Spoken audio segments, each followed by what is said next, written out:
vocês? Estamos começando já o segundo vídeo de 2020 e justamente na terceira semana de janeiro saiu a informação com respeito à inflação na Argentina em 2019, ou seja, o acumulado do ano, e justamente isso trouxe algumas preocupações para quem está indo morar na Argentina e não conhece muito bem como as coisas vêm funcionando e como isso pode chegar a afetar a vida de vocês, e na verdade foi justamente a pergunta que mais surgiu num box de perguntas no meu Instagram. Eu perguntei se vocês queriam que eu falasse sobre o assunto. Como eu sempre digo, eu não sou especialista, eu não sou economista para dar detalhes com respeito ao assunto, mas eu posso dar minha opinião, né, com essa trajetória que eu vivi já na Argentina e que algumas coisas vão acontecer aí durante o ano, que talvez eu continue vivendo. Mas antes da gente entrar nesse assunto de como a desvalorização da moeda e a inflação podem afetar a sua vida em 2020, caso você esteja chegando agora, quero comentar algumas coisas para vocês que podem chegar a te interessar. Há muitos anos atrás a gente tinha um grupo no Telegram para falar sobre a Argentina. Informações sobre a Argentina, sobre estudar na Argentina, morar, procurar trabalho. Ele era mais focado a Rosário. Por que a gente reativou esse grupo? Fez um novo grupo no Telegram? Porque justamente o Telegram ele não tem um limite de pessoas. Na verdade ele tem, mas é quase absurdo conseguir chegar a 200 mil pessoas num grupo no Telegram. O link está aqui embaixo para que vocês possam entrar lá. A gente vai falar sobre diferentes universidades na Argentina, sobre documentação, tudo mais. Segundo lugar, aproveite e já se inscreve aqui embaixo para não perder novidades, porque tem umas novidades bem bacanas vindo esse ano. E terceiro, justamente uma das novidades é algo que a gente está preparando, que é, a gente digo porque vou ter colaboradores, ok? É um e-book, na verdade não é um e-book, é um guia, vamos dizer assim, falando sobre como morar na Argentina, como estudar na Argentina, algumas dicas, alguns comentários, algumas experiências, para que vocês possam ler, se sentir um pouco mais confortáveis com a mudança. Vai ser um material totalmente gratuito, mas quando tiver mais novidades, eu informo lá no grupo do Telegram e pelo Instagram, que sempre aparece aqui do ladinho, certo? Eu vou responder hoje as perguntas mais relevantes que chegaram nessa caixa de perguntas. Uma delas foi justamente de que eu falasse e mostrasse os preços em supermercados. Sim, eu vou fazer esse vídeo, porém eu não vou fazer ele agora, justamente por um único motivo, que é o fato de estarmos no verão e por conta da lei de oferta e demanda, o real está extremamente valorizado perante o peso. Ele está entre as casas dos 18, 19 pesos e justamente isso faz com que haja uma distorção nos valores quando a gente for comparar, por exemplo, a abril ou a março, depois do carnaval. Então vamos esperar passar a onda de turismo agora, justamente por causa do verão, depois do carnaval. Eu faço um vídeo para que justamente não haja essa distorção que eu comentei agora há pouco. Uma pergunta que me fizeram que eu acho bastante interessante da gente falar aqui, que é algo que a gente sempre mostra quando faz vídeos em supermercados, que é justamente o fato dos preços congelados. Existe um programa do governo federal argentino que já existe desde 2014, se eu não me engano, que se chama Preços Cuidados, que ele continha um certo número de itens da cesta básica que estavam sobre congelamento parcial. Não significava que ele não tinha aumento, mas que havia um subsídio do governo justamente para que não houvesse um aumento tão drástico em produtos. No começo desse ano, o número de itens foi elevado de 70 a 130, com itens que são considerados essenciais na cesta básica, mas isso não significa que outros produtos estejam com os preços congelados. Não é que, por exemplo, a gasolina está com o preço congelado. No final do ano passado, por exemplo, em dezembro, há exatamente um mês atrás, eu abasteci o meu carro do lado argentino, porque justamente por conta do câmbio vale mais a pena. A gasolina custava 53 pesos. Eu abasteci ontem, estava custando 59 pesos. Outra pergunta que surgiu é sobre uma perspectiva de melhora. Por que isso? Porque surgiu um debate em um dos nossos grupos que nós conversamos, eu, vocês, sobre qual seria o melhor país para ir estudar no exterior. Eu já fiz um vídeo aqui no canal falando sobre medicina na Argentina, no Paraguai e na Bolívia, o que é melhor, como saber se a universidade onde você está indo estudar ela é acreditada e ela tem os requisitos mínimos exigidos para a emissão de título. Mas justamente surgiu a dúvida e o debate de novo, justamente porque a Bolívia entrou em um processo bastante conturbado no final do ano passado, quando o Evo Morales saiu da presidência, houve o suposto golpe. A Argentina está num processo de crise econômica e política, e o Paraguai tem um empecilho de que um número de universidades paraguaias tem baixa qualidade acadêmica e não tem habilitação para ter o curso de medicina, mas mesmo assim o tem. Faço um único parênteses aqui, porque de vez em quando aparece, isso eu falei no meu Instagram também há umas semanas atrás.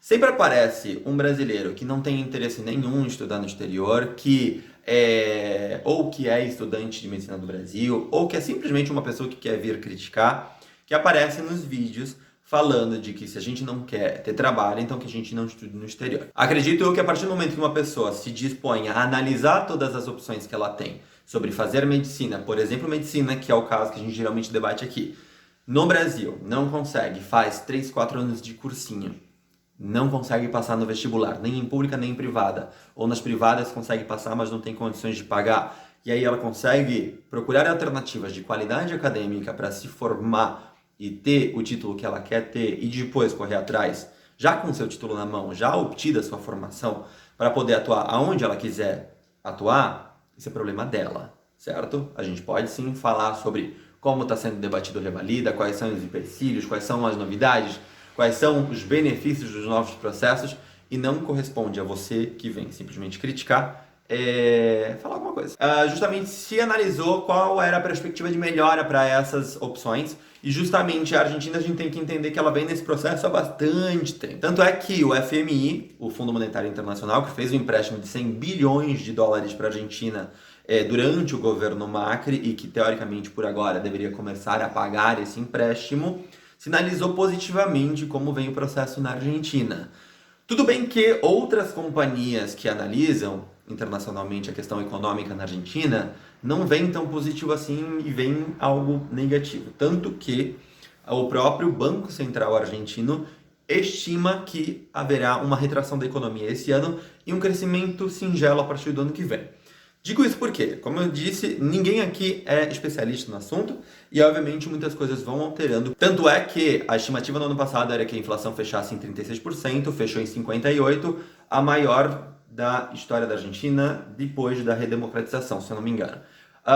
E agora existe uma estimativa de que a inflação para 2020 vai ser de aproximadamente 42%. Pode ser que isso se cumpra e que as coisas comecem a melhorar, como pode ser que por algum motivo X a Argentina não consiga pagar o seu empréstimo. Mas enfim, como os próprios economistas e especialistas no assunto dizem, existem mais perguntas do que certezas com respeito ao assunto, porque tudo vai depender da primeira reunião de negociação do atual governo argentino com o FMI com respeito a esse empréstimo de 100 bilhões de dólares, o qual vai acontecer no dia 31 de março.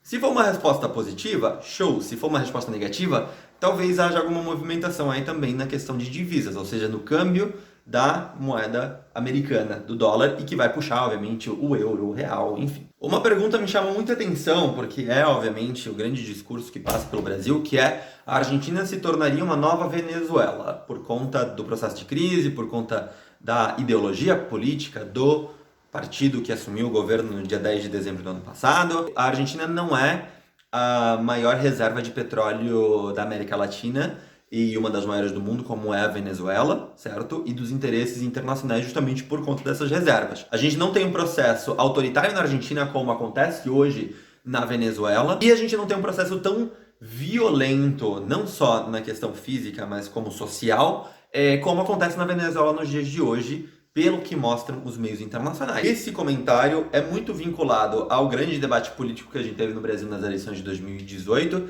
e que a gente precisa começar a acalmar ele e, ao meu ver, se instruir com respeito ao assunto. Mas aí, beleza, a grande questão com respeito ao assunto é de que maneira isso afeta você, brasileiro, que está indo estudar na Argentina, está indo morar na Argentina, está indo fazer um curso na Argentina, enfim. Como eu sempre digo nos vídeos que eu falo sobre a questão econômica argentina, para você, brasileiro, que mora na Argentina e depende de reais, ou seja, a sua família te ajuda, ou você tem investimentos no Brasil e recebe esse dinheiro na Argentina, você não vai sentir a crise econômica argentina. Sim, você vai sentir, mas não com o mesmo peso que um funcionário de uma empresa argentina, alguém que depende do seu salário em pesos, ou seja, que está recebendo em pesos e não tem interferência de uma moeda estrangeira, como a gente tem do real, que por sorte está bastante estável comparado ao peso. Mas obviamente você vai ver aí a instabilidade nos contratos de aluguel. Aconteceu comigo há alguns anos atrás, no momento em que houve um boom da aceleração da desvalorização do peso com respeito ao dólar. O meu contrato, por mais que ele dizia que o aluguel do meu apartamento ele era reajustado a cada 6 meses,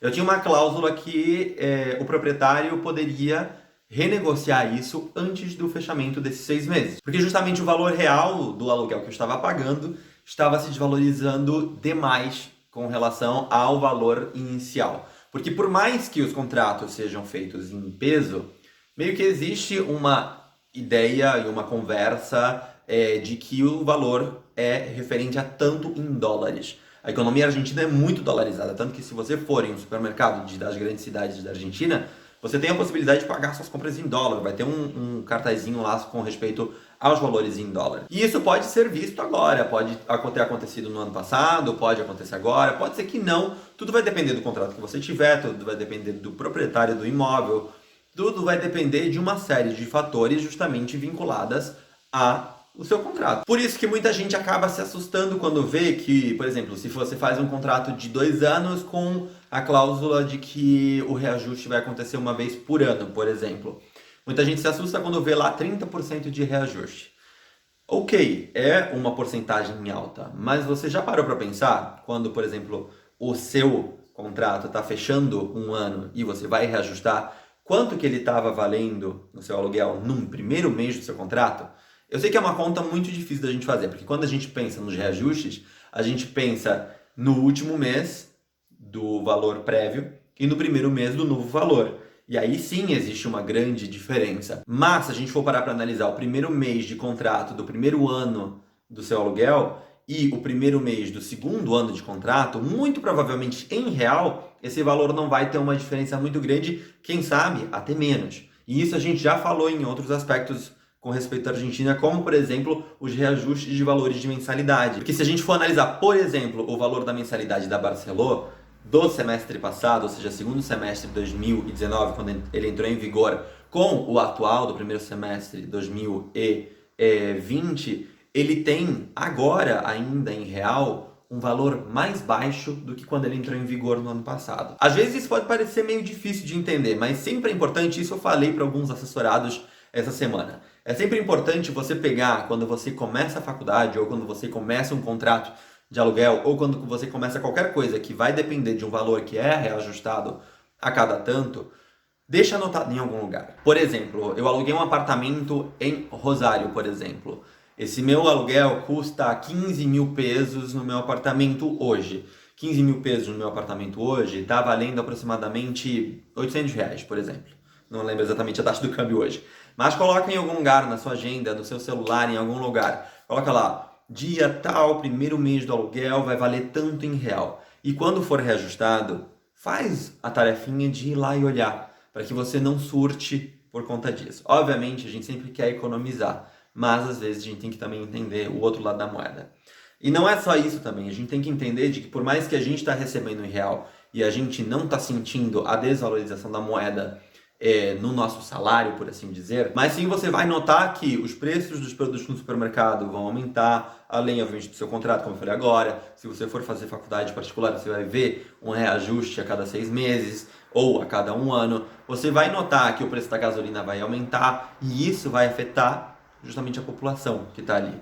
E você que vai fazer medicina, por exemplo, em universidade pública, vai notar o motivo pelo qual os trabalhadores dessas universidades, leia-se os seus professores, por que eles fazem greve? Porque justamente o reajuste acontece uma vez por ano, não é nem sequer o suficiente para equilibrar o valor da inflação. Então é importante a gente entender esses pequenos fatores, de que o aumento do preço da gasolina, por exemplo, vai acarretar a um aumento do preço do transporte público, do transporte dos produtos que chegam no supermercado, por exemplo. E isso tudo vai estar vinculado também com a desvalorização da moeda. Enfim, é muito complexo, a gente tem que entender, e eu sei que muitas vezes vocês acham extremamente chato esse tipo de papo aqui, mas se a gente está indo morar em um país estrangeiro, seja ele Argentina, que está no processo de crise econômica, ou se a gente está indo morar num país que está estável, a gente tem que entender como as coisas estão funcionando, pegar e ler o que está acontecendo, buscar informações, ler notícias, o que está acontecendo, ler as notícias de diferentes lugares, obviamente para não ser tão tendencioso por um ou outro jornal, como Infobae, La Nación, Clarín, tem TN, aí se você quer um pouquinho diferente, você pode procurar a Página 12, entre outros meios de comunicação, do qual você vai conseguir ter um pouquinho mais de informação. Mas enfim, eu sei que foi um vídeo longo esse, mas eu acho que era necessário para tirar algumas dúvidas de alguns de vocês que se interessam pelo assunto ou que querem saber o que pode chegar a acontecer. A gente não sabe, como eu falei agora há pouco, existem mais perguntas do que incertezas, os próprios economistas dizem isso. Mas fiquem ligados aqui no canal, se inscrevam, como eu falei aqui embaixo. Espero que vocês tenham gostado, compartilhem com os amigos de vocês, com a família de vocês, e a gente se vê no vídeo da semana que vem. Até mais, tchau!